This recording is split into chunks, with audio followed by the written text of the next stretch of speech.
और अनेकांत में बहुत सिंपल सी बात है, अनेकांत बना है दो शब्दों से मिलके, एक है अनेक और दूसरा है अंत। और यहां अंत का मतलब अंत नहीं है, फिनिश नहीं है, कंप्लीट नहीं है। यहां अंत का मतलब है पक्ष, पहलू, बहुत सारे पहलू, कि जो सत्य है, जिसकी सत्ता है, जो एग्जिस्ट करता है, उसका एक नहीं, उसके बहुत सारे पहलू होते हैं।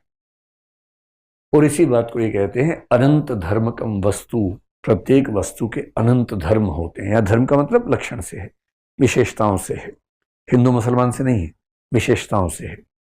प्रत्येक वस्तु में अनंत धर्म होते हैं, बहुत सारी विशेषताएं होती हैं। ये वही बात मैं समझाना चाह रहा हूं कि हाथी जो है बहुत कॉम्प्लेक्स है,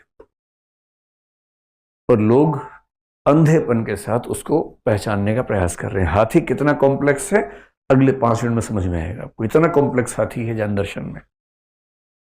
हर वस्तु के अनंत धर्म है, अनंत लक्षण। जैसे पेन है, इस पेन की विशेषताएं 3-4 दिख रही हैं कि काला है, ठोस है, इतना लंबा, इतना चौड़ा, इतना गोल है, वो दिख रहा है।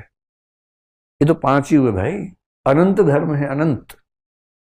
और क्योंकि हमें 4-5 धर्म दिख रहे हैं, अनंत नहीं दिख रहे हैं, इसलिए कॉम्प्लेक्स है। रियलिटी को समझना कैसे कॉम्प्लेक्स है आप देखिए।